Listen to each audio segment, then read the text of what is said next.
तर मित्रांनो नमस्कार. या मालिकेच्या आजच्या भागामध्ये आपण बघणार आहोत. इकडं मात्र आता मेंदळेच्या घरी पूजा असते.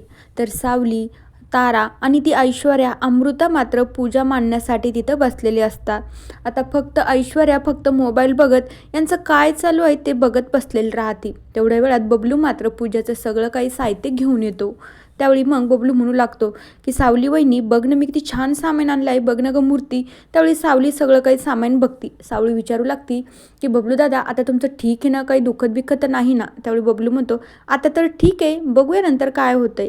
त्यानंतर मग बबलू म्हणू लागतो की सावली वहिनी जे काही अजून आणायचं राहिलं असेल ना, तुम्हाला लगेच सांगून टाक. त्यावेळी सावली बघू लागते. सावली म्हणते बबलू दादा आता सध्या तर सगळं आहे, पण आता तुम्हाला मला जर गरज लागली ना तर मी तुम्हाला नक्कीच सांगेल. आता तुम्ही जा आणि आराम करा. बबलू मात्र तिथनं निघून जातो. त्यावेळी सावली म्हणू लागते अमृता वहिनी बरं झालं बबलू दादांनी ही मूर्ती आणली, या मूर्तीशिवाय ना पूजाच होऊ शकत नव्हती. आता ऐश्वर्याच्या डोक्यात मात्र एवढंच घुसतं. त्यावेळी ऐश्वर्या विचार करू लागते या मूर्तीशिवाय जर पूजा होत नसेल ना तर मग ही मूर्ती गायब करणं लागेलच मला, कारण की मला ही पूजा होऊ द्यायची नाही. दुसरीकडे अमृता सावली मात्र सामानाचा आवरत असता. तेवढ्या वेळात ती ऐश्वर्या मात्र ती मूर्ती तिच्या साडीच्या पदराखाली झाकून तिच्या रूममध्ये वरती घेऊन जाते. तर दुसरीकडे सावली म्हणू लागते अमृता वहिनी तुम्ही नैवेद्याचं बघा, तारा मॅडम आणि मी पूजा मांडतो. तर दुसरीकडे सारंग, नील, किरण ऑफिसमध्ये आलेले असतात. ते खूप टेन्शनमध्ये आलेले असतात की इन्कम टॅक्सच्या लोकांनी मात्र त्यांचे सगळे बँक अकाउंट इन्कम टॅक्सवाल्यांनी सील केलेले आहे. त्याच्यामुळे ते तर खूप काळजीत असतं. त्यावेळी नील म्हणू लागतो अरे सारंग सगळे डॉक्युमेंट्स जर व्यवस्थित आहे मग ऐश्वर्याला कुठे घोळ दिसला. त्यावेळी किरण ही मात्र खूप अस्वस्थ असते. तर सारंग म्हणू लागतो की नील दादा काहीतरी मोठा प्रॉब्लेम दिसतो, याचं सोल्युशन तर आपल्याला काढावंच लागेल. डिस्कशन केल्यापेक्षा ना आपण त्याचा शोध घेऊया, कारण आपल्यामध्ये जर काही चूक असेल तर काय माहिती. त्यावेळी नील आणि किरण हो म्हणतात. तर दुसरीकडे तारा आणि सावलीने छान अशी पूजा मांडलेली असती. तर त्रिलोत्तमा बसून त्यांचं कौतुक बघते. तर दुसरीकडे ऐश्वर्या आणि अमृता मात्र किचनमध्ये असतात. त्यावेळी ऐश्वर्याला काहीतरी काम दिलेलं असतं म्हणून ऐश्वर्या तनतन करतच मात्र ते काम करत असते. तर त्यावेळी अमृता म्हणते अगं ऐश्वर्या हळू जरी केलं तरी ते काम होईल ना. त्यावेळी ऐश्वर्या हो म्हणते. पण त्यावेळी मग अमृता म्हणू लागते हो मला मान्य आहे तुझा सावलीवर राग आहे, पण तू इतकं पण नाही करू शकत ना. त्यावेळी ऐश्वर्या म्हणते की वहिनी तुम्हाला माहिती आहे का, अगोदर चुका करायच्या आणि नंतर देवाची पूजा करायची, कुठून जबाबदारी दिली काय माहिती या मुलीला. त्यानंतर मग लगेचच अमृता म्हणू लागते की ऐश्वर्या तुला काय माहिती आहे का, ही चूक सावलीकडूनच झाली असेल, म्हणून दुसऱ्या कुणाकडून पण ही चूक होऊ शकते ना. आता त्यावेळी ऐश्वर्या म्हणते मला चांगलंच माहिती ही चूक हिच्याकडूनच झाली आहे.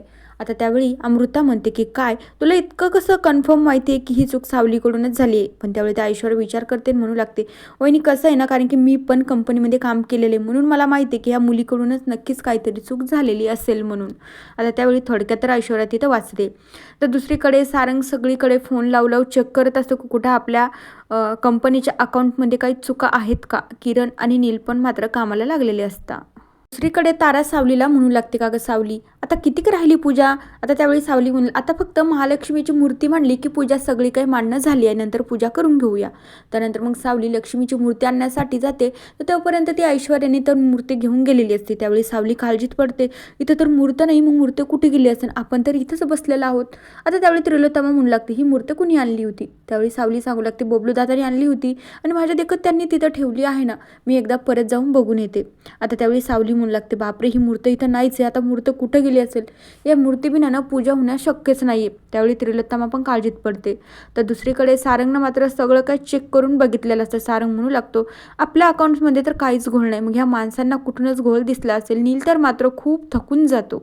दुसरीकडे लगेच ऑफिसमध्ये एक मुलगी येते. ती सांगू लागते की सर आपल्याला ना त्या इन्कम टॅक्सवाल्याकडून एक मेल आला आहे की कारण की आपली कुठे चूक झाली आहे ना त्यांनी ते पेपर्स पाठवले आहेत. त्यावेळी आता सारंग म्हणू लागतो लगेच चेक करून बघूया कुठं चूक झाली नेमकं आपल्यावाली. त्यानंतर ते चेकिंगसाठी लागतं. तर दुसरीकडे इकडं सावली खूप काळजीत असते कारण की देवी आईची मूर्तीच हरवलेली असती. त्यावेळी ऐश्वर्या मात्र नाटक करत येते म्हणू लागते काय झालंय, करायची का पूजा चालू.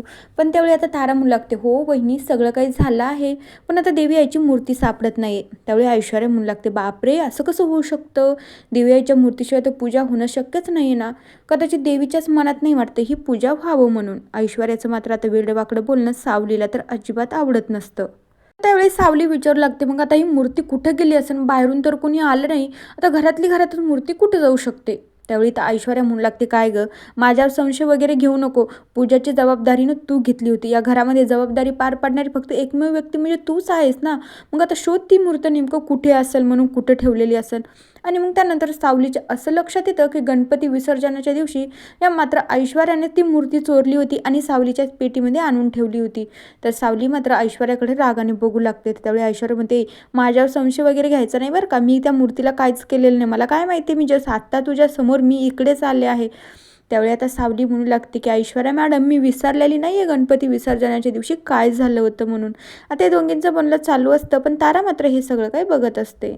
आता त्यावेळी ऐश्वर्या घाबरतच म्हणते, बापरे, मला काय माहीत नाही बरं का याच्याबद्दल, मला काही आठवत पण नाही, पण तुझं नेहमीचं काय माहिती का, तू घरामध्ये ना सगळ्यात चुका करून ठेवते आणि मग त्याचा खापर तू दुसऱ्यांवर फोडते. आता तुझं ना हा एक गेमच होऊन बसला आहे. तितक्याच वेळामध्ये ऐश्वर्या म्हणते, कदाचित ही पूजा होऊ शकत नाही, देवाच्या मनातच नाही वाटते ही पूजा व्हावं म्हणून. पण आता त्रिलोत्तमा तिकून तिच्याकडची एक देवीची मूर्त घेऊन येतात, ती मात्र छोटी असती पण देवीची मूर्त असती ती. त्यावेळी आता त्रिलोत्तमा म्हणू लागते, ही पूजा तर होणारच आहे. त्यावेळी त्रिलोत्तमा सावलीकडे हात करून ती मूर्ती दाखवते, तर सावलीला खूप आनंद होतो, पण आता ऐश्वर्याचा मात्र चेहराच उडतो. त्यावेळी त्रिलोत्तमा सांगू लागते की ही मूर्त ना माझ्या कपाटातच होती, कुठं माझ्या लक्षात आलं म्हणून मी जाऊन लगेच घेऊन आले, आपण आता पूजा करून घेऊया. तर दुसरीकडे सारंग, नील आणि किरण मात्र त्या व्यक्तीचा शोध लावत असतात. त्यावेळी आता सारंग म्हणतो, ही व्यक्ती ना आपल्या जवळचीच कुणीतरी आहे, पण कोणी केलं असेल हे. सारंग, नील आणि किरण मात्र विचारात पडतात. आता सारंगला तर सुचतच नसतं नेमकं हे कोण करू शकतं म्हणून. त्यावेळी आता नीलच्या असं लक्षात येतं की ऐश्वर्याने मात्र कधीच्या नवत का होईना आपण बबलूसाठी ती क्रीम द्यायला माझ्याकडे आली होती आणि मला म्हणली, पण तू जेव्हा माझ्यावर विश्वास ठेवत नाही ना, तेव्हा मला खूप वेगळं वाटतं. आणि मग नील म्हणू लागतो की सारंग, मला चांगलंच माहिती आहे हे कुणी केलं आहे म्हणून. आता सारंग विचारू लागतो की नील भाऊ, कुणी केलं आहे सगळं, मला तू सांग आता.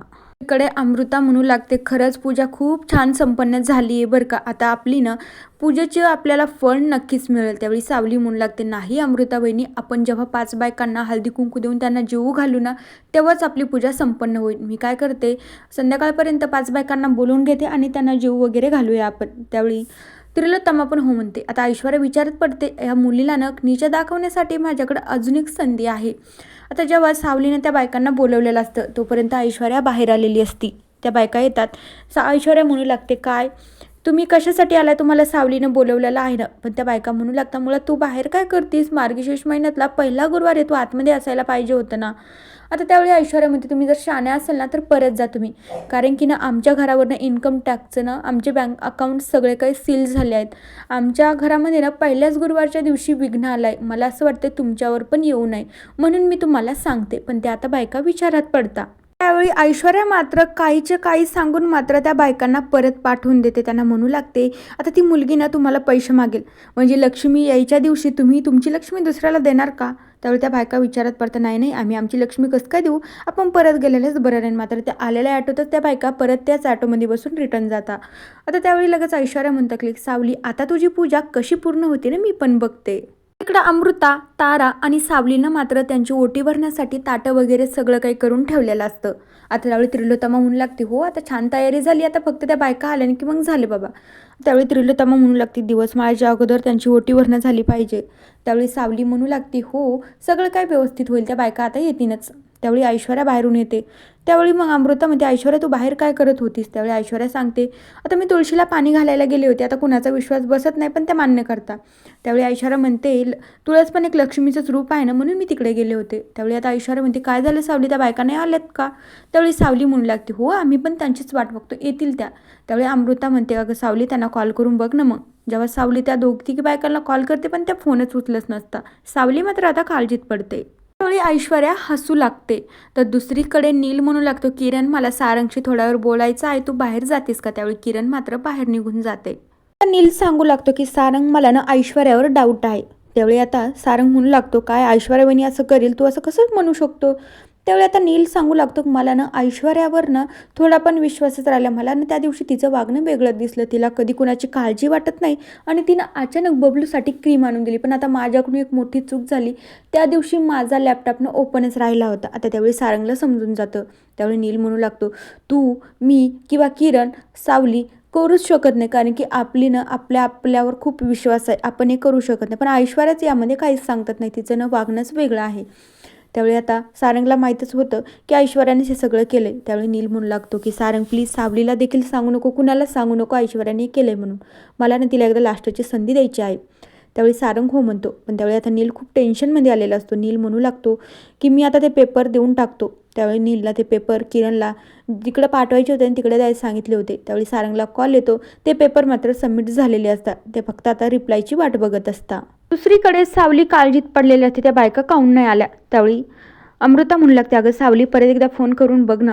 त्यावेळी आता सावली म्हणते वहिनी बघा ना तुमच्या देखतच मी फोन करते, त्या फोनच उचलत नाही आहे, मला ना खूप टेन्शन आले. त्यावेळी अमृता म्हणते बापरे मला ऐश्वर्या म्हणते बापरे मला पण खूप काळजी वाटते. त्यावेळी त्रिलोत्तमा म्हणते हो तुला पण काळजी वाटायली आता. त्यावेळी ऐश्वर्या म्हणते हो मॉम तुम्हाला माझ्यावर विश्वासच बसत नाही. हो मला पण काळजी वाटते ना. ऐश्वर्या म्हणू लागते की मॉम आपलं जर हे व्रत पूर्ण नाही झालं तर आपल्या कंपनीवरचं संकट पण कसं टळेल. खरं तर ना आता सावली विचारात पडते. तर बघूया उद्याच्या भागामध्ये काय होत आहे. तोपर्यंत या मालिकेच्या पुढील भागांच्या अपडेट्ससाठी आपल्या चॅनलला नक्की सबस्क्राईब करा. So bye.